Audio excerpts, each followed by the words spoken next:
Professor Zev, you are from Hadassah, one of the most special hospitals, I will say in Israel, but it's in the world. Why? Why you will say it's such special? Listen, first of all, the history of this hospital is exceeding 100 years. And it's unique, first of all, because it's located in the heart of all the Jewish world, which is Jerusalem. The combination of medical school, basic research institution that are not below Weizmann Institute of Science and hospital actually makes this hospital very special. Because the doctors there, they are researchers, they are educators, they are much more than just, being treated patients. Then the atmosphere of Jerusalem, with people who comes from different religions, different origin, different places, and all of them are coming to be treated in Hadassah, makes this medical center completely different. So, a lot of know-how, a lot of inventions, a lot of basic research, education, which is very important in all the medical professions, and the high quality of care. That's what makes Hadassah, which is very long history. Tell me something, but if you have all of that and you have the best medicine, it has to be very expensive. It has to be very expensive for every patient it has to be for a very special people in Israel, no?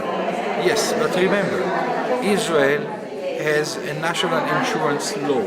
So Hadassah is a public hospital open to everyone, and you can leave your wallet at home and come to Hadassah. You will be treated without paying. So for the people of Israel, it's not only the best hospital, but it's the hospital that you don't have to pay because it's open the arms and take you in without any payments. It's fully public and open to everyone. But if you're talking about people of Israel, sure, it's just for Jews, for Jewish people.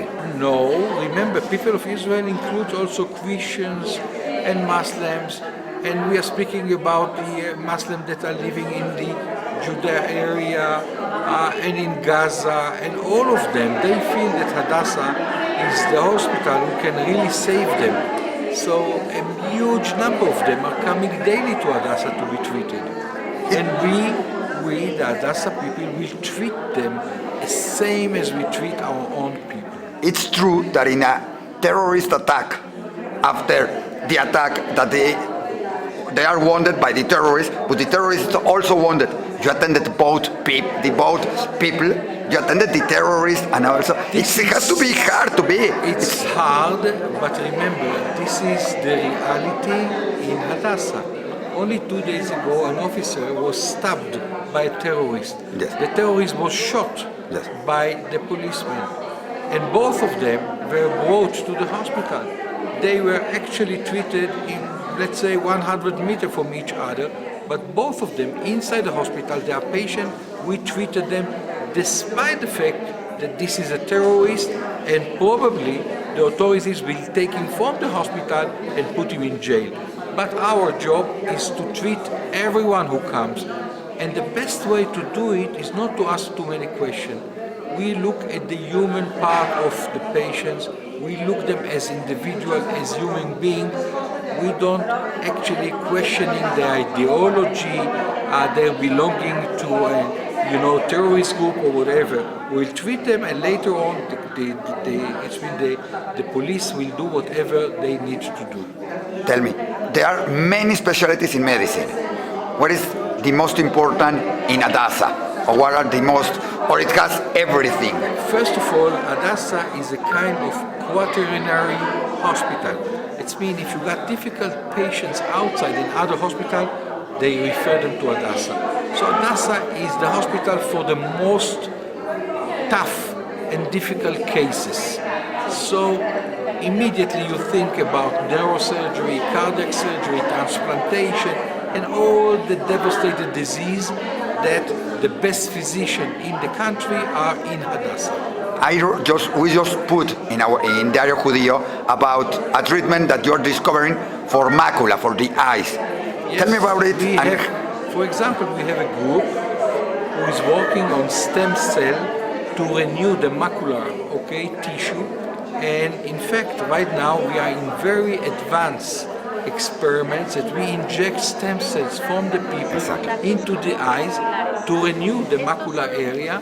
So in the future we can use these cells, that we will develop into macular cells, and vision will return back to these patients. I have somebody that want to try it. Can I send it to you? Yes, we accept volunteers for this trial, and we just finished the safety part of the study. So today we actually collecting our patients for further study, including this injection of wonderful stem cells into the eyes. Tell me something. Do you only attend people from Israel, or can somebody that is from outside Israel, Jews or non-Jews, go and have a second opinion, a third opinion, or a treatment in Hadassah? Hadassah is open to everyone. Every human being, will be admitted and treated in Hadassah without too much questioning. It's open. It's kind of an international hospital that accepts patients from all the world. If Hadassah doesn't charge for the people in Israel, and it has investigation that it's very expensive, and it has treatment, and it has, from what does it live? How can a hospital like that live? Because here we have. Because of the special uniqueness of Hadassah, Hadassah is suffering from lack of enough, I would say, resources, and that's why Hadassah is fundraising all around the world, among the Jewish people and non-Jewish people, among Christians. Hadassah is getting research funds from leading, foundations that are invested in research. Hadassah is getting specific donations, and Hadassah also is charging the non-Israeli one. So everything is, I say, kosher in order to have enough resources in Hadassah to accomplish the so important mission of Hadassah. What would you say it's the most hardest thing now for Hadassah and Israel? What is the vision now? Hadassah needs to renew good part of its facilities and technology, and this is right now the challenge. And I hope that within a year or two, Hadassah, with all the difficulties, will return to be the #1 hospital equipped with the cutting edge of technology, taking part in developing